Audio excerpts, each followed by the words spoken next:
6 p.m. here in Cairo, time for the news bulletin. My name is Amal Mukhtar. We start our news with the headlines.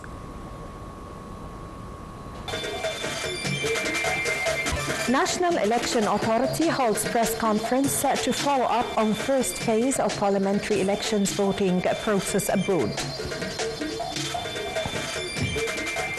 Foreign Minister Badr Abdulati holds a phone call with the UK counterpart.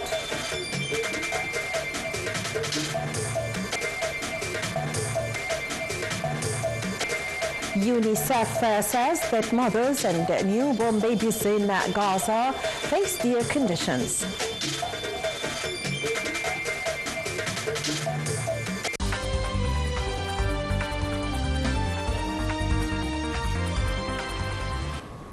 Welcome back. The news in detail. The National Election Authority held a press conference to follow up with diplomatic missions the first phase of parliamentary elections voting process abroad. The Executive Director of the National Election Authority, Ahmed Al-Bandari, said the elections begin in 66 polling stations across 117 countries, adding that authority is monitoring the process and coordinating with the Ministry of Foreign Affairs to ensure a smooth voting process for Egyptian abroad. Egyptians abroad started voting on Friday in the first phase of the 2025 House of Representatives elections across Egyptian embassies and consulates worldwide. Long queues were seen since the early hours of Friday morning in front of the Egyptian embassy in Riyadh, Saudi Arabia. Also in Kuwait, polling stations opened at 9 a.m.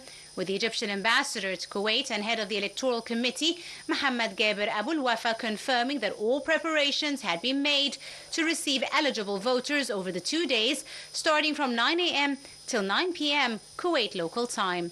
Elsewhere in Oman, the Egyptian ambassador, Yasser Shaban, said the voting process was going smoothly and regularly amid significantly high turnout.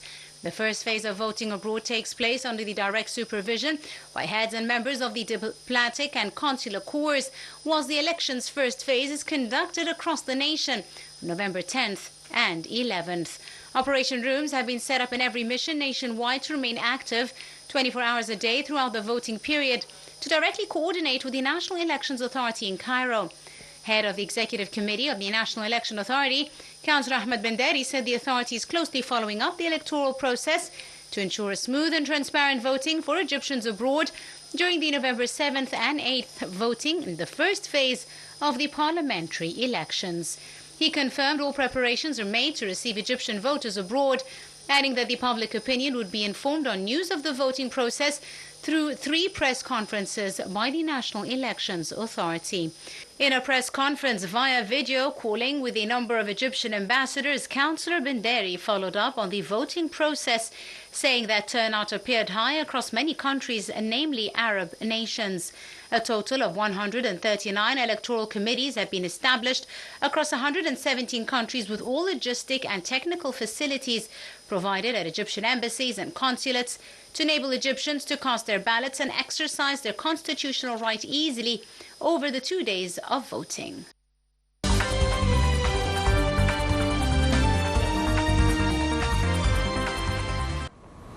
Minister of Foreign Affairs, Migration and Expatriate Affairs Badr Abdulati held a phone call with the UK counterpart Wildt Cooper to discuss enhancing bilateral relations as well as recent developments, Palestinian question and the situation in Sudan.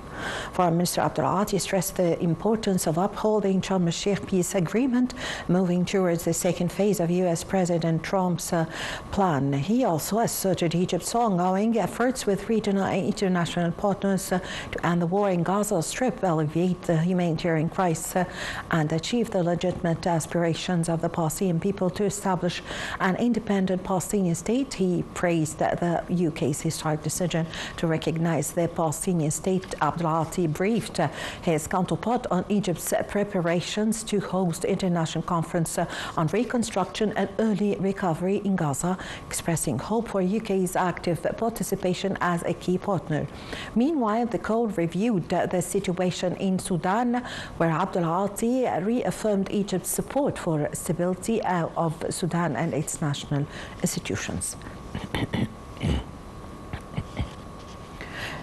UNICEF said on Friday that mothers and newborn babies in Gaza face dire conditions as Nasser Hospital in the south of the enclave is overwhelmed with patients fleeing the north and medical resources running out. Also, the World Health Organization said that the health system was on the brink of collapse. The World Health Organization representative for the occupied Palestinian territory said he had never seen Nasser hospital so crowded as patients flee from Gaza City, which is the center of Israel's expanded military offensive towards the south of the enclave. According to the World Health Organization, only 14 of Gaza's 36 hospitals remained partly functioned, adding that there is a vast shortage of medical supplies.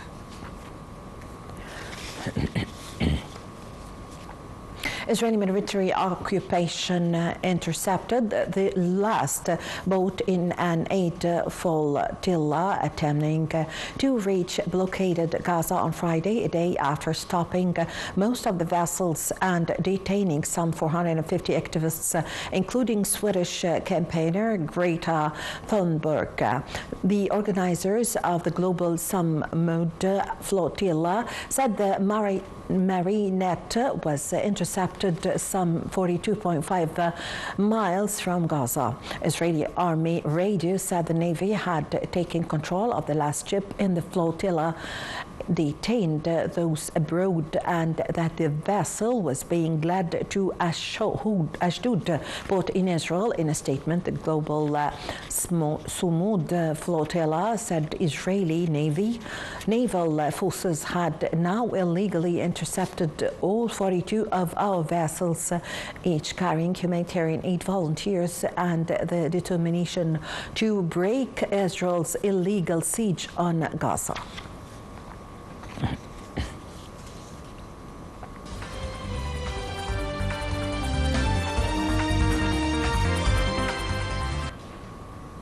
The Israeli military carried out heavy airstrikes on southern Lebanon after issuing evacuation orders for several locations, claiming Lebanese group Hezbollah was trying to rebuild its military capabilities there.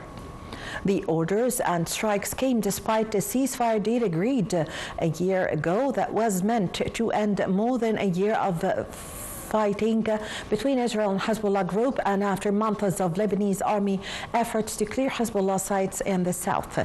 Giving a preliminary tool, the Lebanese health ministry said that one person was wounded in the afternoon bombing after one person was killed in strikes earlier in the day. Fears have been mounting in Lebanon that Israel could resume a full-blown aerial bombing campaign, particularly after Israeli leaders warned that they would take action against Hezbollah in Lebanon did not step up efforts to disarm the group.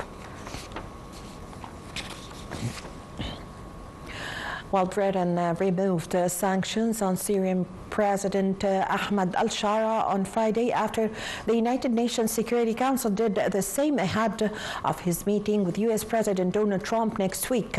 The move came ahead of Shara's planned meeting with Trump at the White House on Monday. The Syrian government did not immediately respond to a request for comment following Britain's announcement on Friday.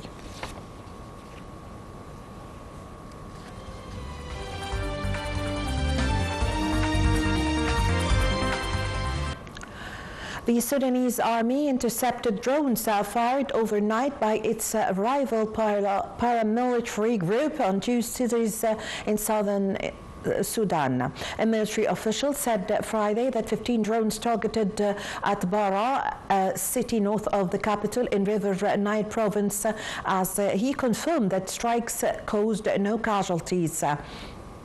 The official added that ground defenses intercepted a smaller-scale drone attack that also targeted Durman. Ukraine's energy ministry said on Friday Russia have launched a massive drone and missile assault on several Ukrainian regions, primarily targeting energy infrastructure. The attack included 381 drones and 35 missiles, targeted facilities in the eastern Kharkiv region and also in many central regions where the country's main gas production facilities are located. Ukraine have boosted gas imports, fearing disruption of domestic supplies, and intends to stockpile 13.2 billion cubic meters of gas in storage facilities and by mid-October. Russia have stepped up its attack on Ukraine's energy sector as the fourth winter of war approaches, and they have already triggered prolonged blackouts in several regions. Senate Republicans voted to reject legislation that would have put a check on President Donald Trump's ability to launch an attack against Venezuela, as Democrats pressed Congress to take a stronger role in Trump's high-stakes campaign against Venezuelan President Nicolas Maduro. Lawmakers, including top Republicans, have demanded that the Trump administration provide them with more information on the U.S. military strikes against alleged drug smuggling vessels in the Caribbean Sea as Eastern Pacific Ocean. China's third aircraft carrier entered service this week, making a key milestone in President Xi Jinping's drive to modernize the military. The Fujian joins China's fleet as Beijing projects its maritime power against the United States and other in the region, with flashpoints including territorial disputes in the South China Sea and persisting claims over Taiwan. The latest aircraft carrier is equipped with an electromagnetic aircraft launching system, something that previously only the USS Gerald R. Ford possessed. The advanced takeoff system allows the Chinese Air Force to deploy jets carrying larger payloads and more fuel.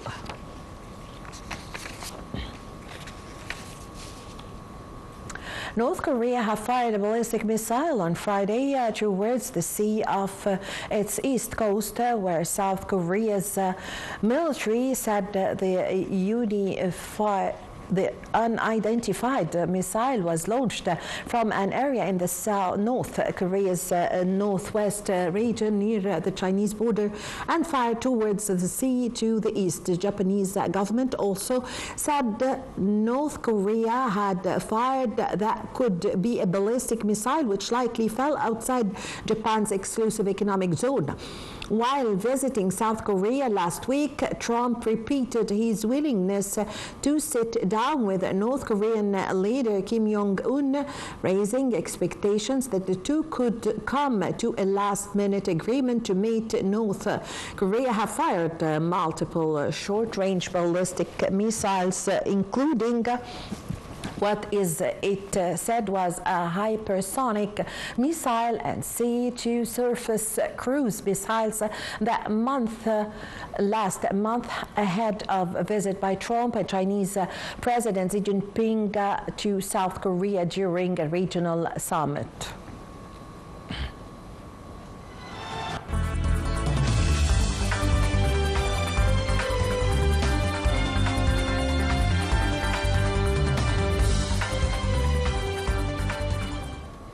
Minister of Planning, Economic Development and International Cooperation Rania Mashat met on Friday with Ambassador of Algeria to Egypt and Algeria's permanent delegate to the Arab League. During the meeting, they discussed ways to enhance preparations for the 9th session of the Egyptian-Algerian Joint Higher Committee, scheduled to be held this November, as well as the convening of the Business Forum for the private sector from both. The two sides also reviewed arrangements for holding the upcoming session of the committee and building upon the achievements made since the last 8th session, which was held in Algeria in mid-2022, and witnesses the signing of several cooperation agreements and memorandums of understanding in multiple development fields. Al-Mashat also affirmed the extensive expertise possessed by the Egyptian private sector, which embodies by the presence of many Egyptian companies in Algeria in the fields of construction, contracting, and petroleum services. Travelers have faced mounting uncertainty over air travel in the United States after a directive to decrease flights at dozens of major airports went into effect on Friday. The reduction have been touted as a solution to overcome air traffic safety concerns related to staff shortages linked to the record length government shutdown that have dragged on for 6 weeks. The government shutdown, which began on the 1st of October and is now the longest in the history, have left tens of thousands of air traffic controllers, airport security staff, and others without pay.